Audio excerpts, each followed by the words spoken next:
Ini saya, Yarni Srianti, akan melaksanakan diseminasi tentang program Didamba Angkatan 6 yang dilaksanakan oleh P4TK IPA Bandung. Ini dilaksanakan sejak tanggal 18 sampai 31 Maret 2021. Saya mengikuti kelas diklat, itu penggunaan bahan alami sebagai indikator asam basa melalui pembelajaran siklus belajar 5E. Oke. Apa itu Didamba?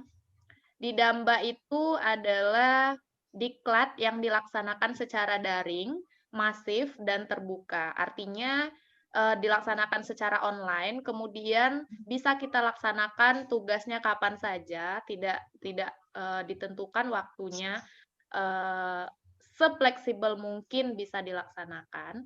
Kemudian secara terbuka, misalkan menggunakan bahan tertentu yang tidak ada bisa kita ganti dengan yang lain. Nah, waktunya selama kurang lebih 2 minggu ini sangat fleksibel sekali. Nah, strategi belajarnya itu melalui video conference, kemudian penugasannya bisa berupa praktikum dan tugas tertulis, kemudian ada kuis. Ada juga pretest dan posttest sebelum melaksanakan diklat. Nah, untuk IPA itu sendiri, IPA tingkat SMP sebetulnya ada beberapa diklat yang disajikan. Ada pembelajaran IPA pada masa pandemi COVID, kemudian ada tentang Sayangi Bumi, PJJ STEM, bertema lingkungan untuk guru IPA, kemudian penggunaan bahan alami asam basa, kebetulan itu yang saya ikuti, kemudian diklat pembelajaran inquiry, dan pengukuran jangka sorong. Kenapa saya memilih penggunaan bahan alami sebagai indikator asam basa? Karena sebetulnya saya adalah guru IPA yang basicnya adalah dari fisika, sementara tuntutan guru IPA itu sendiri harus mengajar IPA fisika, biologi, dan juga kimia. Jadi saya merasa perlu untuk mendalami materi tentang biologi. Nah, setelah kita buka menu ini, akan ada tampilan seperti ini. Ada pendahuluan, ada sesi 1, sesi 2, sesi 3, penutup, dan diseminasi. Diseminasi itu adalah kegiatan yang kita lakukan sekarang ini. Nah, nanti kalau salah satu menu ini diklik, ini akan muncul lagi menu-menu lain yang harus kita kerjakan. Itu berupa tugas yang selesai apabila sudah tercentang atau terchecklist seperti itu. Jadi bentuk tampilannya kira-kira seperti ini. Mungkin ada beberapa kawan-kawan yang sudah agak familiar dengan hal yang seperti ini karena ada beberapa yang sudah mengikuti program PPG online ya. Jadi seperti ini memang tampilannya kira-kira mirip dengan fitur yang kita gunakan. Memang ini menggunakan Moodle sepertinya. Jadi ada pengantar dahulu, kemudian ada materi, ada forum diskusinya, ada tugas, kemudian ada video conference-nya. Lalu yang terbaru di antara materi yang dipelajari mungkin untuk indikator asam basa, seperti penggunaan kertas lakmus pada larutan asam basa garam, itu sebetulnya memang sudah kita sampaikan sehari-hari dengan siswa. Meskipun jujur saya baru melaksanakan praktikum itu di diklat Didamba ini.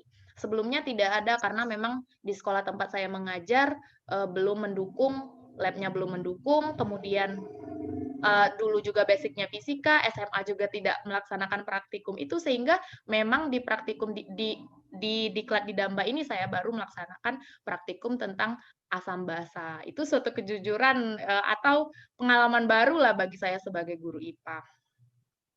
Nah, yang paling baru lagi itu mengenalkan siklus pembelajaran baru, yaitu model siklus belajar 5E. Di mana siklus belajar 5E ini ada pendekatan konstruktivis, kemudian berpusat kepada siswa atau student center, kemudian tantangannya memenuhi pembelajaran abad 21, yaitu 4C ya, keterampilan berpikir 4C, kreatif, critical thinking, komunikatif, dan collaboration. Di mana tahapan 5E itu sendiri ada dimulai dari engagement, kemudian exploration, explanation, elaboration, di mana di setiap tahapannya itu kita lakukan evaluasi. Karena kita tahu evaluasi itu tidak cuma berbentuk tertulis atau pengetahuan, bisa sikap, pengetahuan, dan keterampilan. Jadi bisa di keempat tahapan ini bisa kita lakukan masing-masing evaluasi. Mungkin itu saja yang bisa saya sampaikan untuk pengalaman saya mengikuti Diklat di Damba. Bagi kawan-kawan yang yang ingin bertanya, mungkin karena ini diklatnya berkesinambungan, artinya akan ada lagi diklat berikutnya, ini sudah sampai angkatan 6, maka nanti akan ada angkatan berikutnya. Mungkin ada yang tertarik untuk mengikuti seperti itu, bisa untuk bertanya. Saya persilahkan.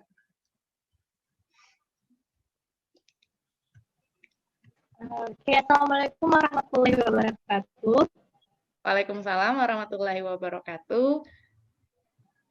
Melihat pemaparan Ibu Yani tadi, sepertinya sangat menarik. Cuma ada beberapa yang mungkin ya belum disampaikan untuk menarik kami para guru untuk mengikuti kegiatan ini juga.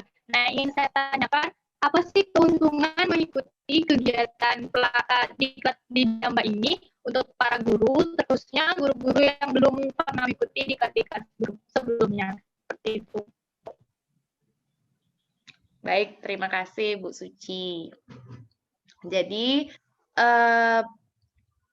bertanya tentang apa sih yang membuat Diklat di Damba ini menarik, seperti itu ya.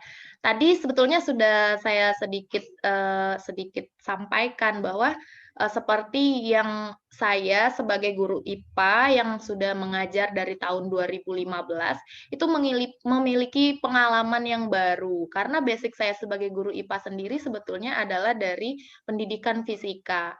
Pendidikan fisika artinya minim sekali di bidang kimia, di bidang biologi, seperti itu. Makanya saya mengikuti Diklat di Damba ini mengambil yang bukan dari fisika, sehingga itu sangat menarik menurut saya, karena di situ juga kita diminta untuk melakukan praktikum langsung. Praktikumnya di video, kemudian nanti dikumpul melalui aplikasi atau platform YouTube, nanti diperiksa oleh pengajarnya. Kemudian yang kedua yang begitu menarik menurut saya, bisa fleksibel, kita bisa mengerjakannya pagi, kalau ada waktu siang ya siang, kalau ada waktu malam ya malam, tidak ada deadline waktu. Yang penting selesai dari rentang waktu 18 Maret hingga 31 Maret untuk ke semua menu-menu atau fitur-fitur yang ada pada aplikasi ini, seperti itu. Yang lain, bagaimana? Oke, baik. Mungkin